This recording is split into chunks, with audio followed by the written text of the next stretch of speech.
ሰላም እንዴት ናችሁ? እንኳን ወደ ቻናሌ በሰላም መጣችሁ። ለዚህ ቻናል አዲስ ከሆናችሁ ስለ ፋሽን እና ከአለባበስ ጋር የተያዙ ቪዲዮዎች እንዲደርሳችሁ ሰብስክራይብ በማድረግ ቤተሰብ ይሁኑ። ቪዲዮ ለብዙ ሰዎች እንዲደርስ ላይክ በማድረግ እንድትጀምሩ ጠይቃችኋለሁ። ሰሞኑን ለጸደይ ወቅት ወይም ለፎል ወራት የሚሆኑ የአለባበስ ስታይሎችን ልሰራላችሁ አስቤያለሁ። ቀዝቃዛ ወራት እየመጣ ነው። ለዚህ ወራት የሚሆኑ ጊዜውን የጠበቁ ነገሮችን እንመለከታለን። ዛሬ በተለየ ስለ ቀለም ኮምቢኔሽን እናያለን። ቀለሞች ስለ ፋሽን ብቻ አይደሉም። ስሜታችንን፣ ሌሎች እኛን እንዴት እንደሚያስቡን አንድ ቃል ሳንናገር በራሳቸው የሚናገሩ የውበት ምልክቶች ናቸው። 7 ምርጥ የምላቸውን በዚህ ወቅት ተወዳጅ የሆኑ የቀለማት ድብልቆችን እንመልከት። አንደኛ፣ ሞካ ከአይቨሪ ወይም ከነጭ ጋር። ከመወዳቸው ውስጥ በአንዱን ጀምር። ሞካ ከአይቨሪ ጋር ወይም ከነጭ ጋር ሲጣመሩ ይህ ውህደት ሞቅ ያለ መሰረታዊና ስታይሊሽ ስሜት የሚሰጡ ዘመናዊም ናቸው። ሞካ የቡና ቀለም የጥልቀትና የመረጋጋት ስሜት አለው። ከአይቨሪ ወይም ከነጭ ጋር ሲጣመር መልኩ ወዲያውኑ ጎልቶ ይወጣል። ለስላሳ፣ ብሩህና ፍጹም ሚዛናዊ ይሆናል። ውበትን ከፍ ባለ ድምፅ መናገር ሳይፈልግ በጸጥታ የሚናገር አይነት የቀለም ጥምረት ነው። በዚህ ጥምረት ውስጥ በጸጥታ የሚታይ የቅንጦት ስሜት አለ። ሞካው በግልጽ አይቨሪን በሚያምር ሁኔታ ያደምቀዋል። የአይቨሪ ቀለም ልስላሴ የሞካውን ቀለም ከባድ እንዳይመስል ያደርገዋል። አንድ ላይ ሲጣመሩ ሲምፕል ግን በእርግጠኝነት ከፍ ያለ ሉክ የሚሰጡ ናቸው። የሚያረጋጋ ግን የሚያምር ልብስ ለመፍጠር ከፈለጋችሁ ሞካና አይቨሪ ጥሩ ምርጫ ናቸው። ለጸደይና ለክረምት ቁም ሳጥናችሁም ፍጹም መነሻ ናቸው። ስታይሊሽ አውትፊት ለመፍጠር ቡናማ የፓንቾ አይነት ሹራብ ከጥጥ የተሰራ ቶፕ ከአይቨሪ ከለር የጨርቁ ስሪዎች ጋር ብታጣምሯቸው ሲምፕል እና ዘናጭ ሉክ ይሰጣሉ። ቡናማ ቀበቶ፣ ማቺንግ ጫማና ስትራክቸር ቦርሳ አድርጉ። በመጨረሻም ወርቃማ ሰዓትና ወርቃማ የጆሮ ጌጦችን ጨምሩ። ትክክለኛውን የውበት መጠን ይሰጧቸዋል። ሁለተኛ፣ በርገንዲ ከግሬ ጋር።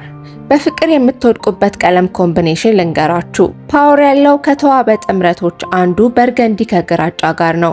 በርገንዲ በራሱ ውብና የቅንጦት ቀለም ነው። ሞቃት የሚባልም ነው። ግሬ ከበርገንዲ ጋር ሲቀላቀል ዘመናዊና የሚያምር እንዲሆን ሚዛን ይፈጥራል። ግሬ እንደ ኒውትራል ቀለም መሰረት ሆኖ ያገለግላል። በርገንዲን ሳያጨናንቅ ጎልቶ እንዲታይ ያስችለዋል። አንድ ላይ ሁለቱ ቀለሞች ለፎልና ክረምት በትክክል የሚሰሩ ስታይሊሽ ልብስ ናቸው። ይህንን ጥምረት በተለየ መንገድ መሞከርም ትችላላችሁ። ሙሉ ግሬ ልብስን እንደ መሰረት ውሰዱ። የበርገንዲ አክሰሰሪዎችን በመጠቀም እንዲናገሩ አድርጓቸው። በርገንዲ የእጅ ቦርሳ፣ ጫማና ስካርፍ ስለመጨመር አስቡ። እነዚህ ትንንሽ ዲቴሎች ቀላል ግሬ ልብስን ወደ ቄንጠኛና አስደናቂ ነገር ሊለውጡት ይችላሉ። ለበለጠ ዘናጭ አለባበስ የበርገንዲ ካርዲጋን ከግሬ የተሰፉ ሱሪዎች ጋር በወገባችሁ ላይ ቀጭን ጥቁር ቀበቶ አካታችሁ አስቡት። በርገንዲ ተረከዝ ያለው ጫማ ጨምሩ። ከዚያም ቆንጆ ሉክ ለመፍጠር ጥቁር የእጅ ቦርሳ ያዙ። በመጨረሻም በጥሩ ሁኔታ ሻይን የሚያደርጉ ወርቃማ የጆሮ ጌጦችና ቀለበቶችን ጨምሩባቸው። የሚያምር ዘናጭ ሉክ ይሰጧቸዋል። ሶስተኛ፣ ቸኮሌት ቡኒ ከሰማያዊ ጋር። ይህ ቀጣዩ ጥምረት ሊያስደንቅ ይችላል፣ ነገር ግን በዚህ ወቅት ከምትለብሷቸው በጣም የተራቀቁ ውህዶች አንዱ ነው። ቸኮሌት ቡኒ ከሰማያዊ ጋር በመጀመሪያ እይታ እነዚህ ሁለቱ ቀለሞች ማይጣመሩ ሊመስሉ ይችላሉ። አንዱ ምድራዊና መሰረታዊ ሲሆን ሌላው ደግሞ ቀዝቃዛና ደማቅ ነው። ነገር ግን አንድ ላይ ሲለበሱ ውጤቱ በሚያስደንቅ ሁኔታ ስታይሊሽ ነው። ቸኮሌት ቡኒ ሞቅ ያለና የቅንጦት መሰረት ይፈጥራል። ሰማያዊው ደግሞ ፍሬሽ እና ዘመናዊነት ስሜት ያመጣል። የዚህ ጥምረት ውበቱ ሚዛኑ ነው።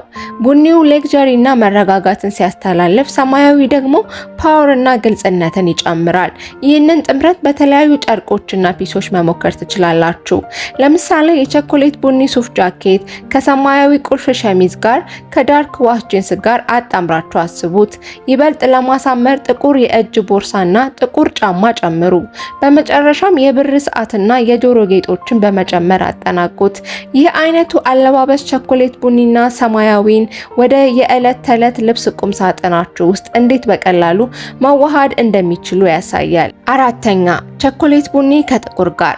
ቸኮሌት ከቡኒ ጋር ጥምረት የውበት እውነተኛ መገለጫ ነው። ይህ ጥምረት በጣም አስደናቂ የሚያደርገው በባህሪው ውስጥ ያለው ተስማሚነት ነው። ጥቁር ለስላሳ ፓወርፉል እና የተገለጸ ስሜት ሲሰጥ፣ ቸኮሌት ቡኒ ደግሞ ሞቃት ገጽታን ያመጣል። አንድ ላይ ሲጣመሩ ጠንካራ ግን የተዋበ ልብስ ይፈጥራሉ።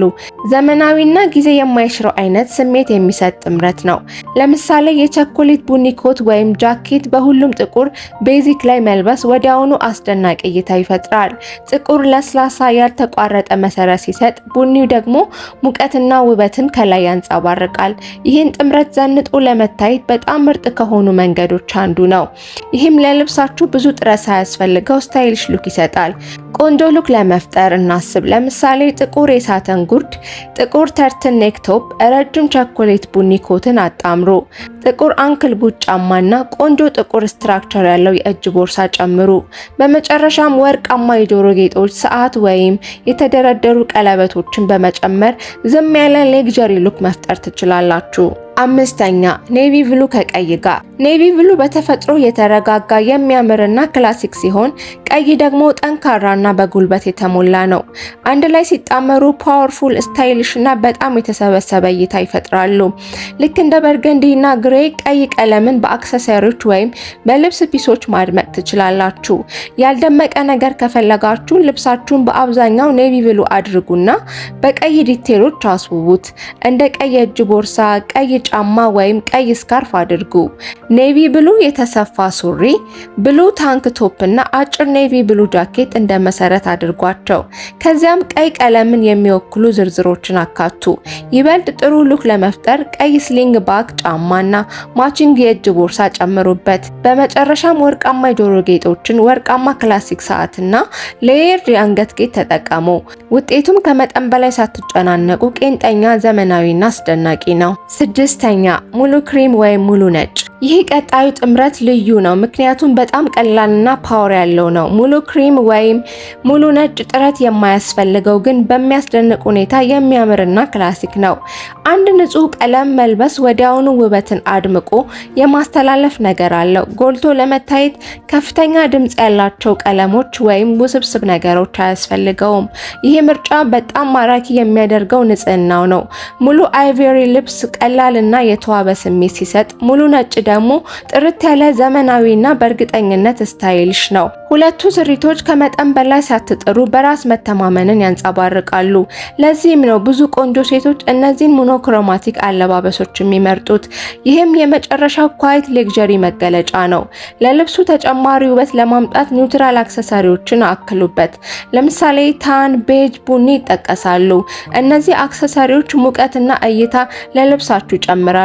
በተጨማሪ ሞኖክሮም አውትፊታችሁን ሳይሰብሩ የበለጠ ስታይሊሽ ያደርጉታል። ሰባተኛ ጥቁር ከነጭ ጋር።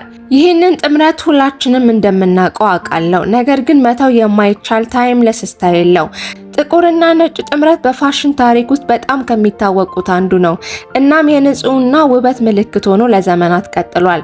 በጣም ፓወርፉል የሚያደርገው ቀላልነቱ ነው።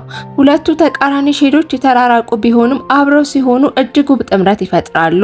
ይህ ጥምረት በታሪክ ውስጥ በብዙ ቆንጆ ሴቶች ዘንድ ታይቷል። ሁልጊዜም ስታይሊሽ ነው። ንጹህና ከፍ ያለ ምንም ጥረት የማያስፈልገው ነው። ሌላው ምርጡ ሁለገብ መሆኑ ነው። ጥቁርና ነጭ በሁሉም ሰው ላይ ጥሩ ይመስላል። የቆዳ ቀለም፣ የሰውነት ቅርጽ ወይም ከፐርሰናል ስታይል ምንም ይሁን የመስማማት ችሎታ አለው። ይህንን ጥምረት በብዙ መንገዶች መልበስ ትችላላችሁ። ነጭ ሱሪ ከጥቁር ጃኬት ጋር ወይም ጥቁር ሱሪ ከክሬም ቀለም ካርዲገን ጋር ሞክሯቸው። ከፐርሰናል ስታይላችሁና ከሁኔታዎች ጋር በቀላሉ ከሚጣመሩ ጥምረቶች ውስጥ አንዱ ነው። እኔ በግሌ ነጭ ሱሪ ላይ ጥቁር ኮት ደረብ አድርጌ መልበስ እወዳለሁ። ሁልጊዜም ሳታስቡት ለስላሳ ቄንጠኛና ከፍ ያለ ስሜት እንዲሰማችሁ ያደርጋል። ስለነበረን ቆይታ ከልብ አመሰግናለሁ። ሁሌም እንደምላችሁ ቅድሚያ ለፐርሰናል ስታይላችሁ ስጡ። ፋሽን መመሪያ አይደለም፣ በእናንተ ምርጫና ፍላጎት ላይ የተመሰረተ ነው። ራሳችሁን ከወቅታዊ አለባበስ ጋር ማስኬድ የምትፈልጉ ከሆነ የምጠቅሳቸውን ቲፖች ተጠቀሟቸው። ይህን ቪዲዮ ከወደዳችሁት ላይክ፣ ሰብስክራይብ፣ ለጓደኞቻችሁ ሼር ማድረግ እንዳትረሱ። የምለቃቸው አዳዲስ ቪዲዮዎች እንዲደርሳችሁ የኖቲፊኬሽን በተኑን ተጫኑ። የትኛው የቀለም ጥምረት ለእናንተ ተወዳጅ ነበር? ጥያቄዎች፣ አስተያየቶች ካላችሁ በኮመንት መስጫው አስቀምጡልኝ። በቀጣይ በሌላ ርዕስና ቪዲዮ እስከምንገናኝ ሰላም ቆዩኝ።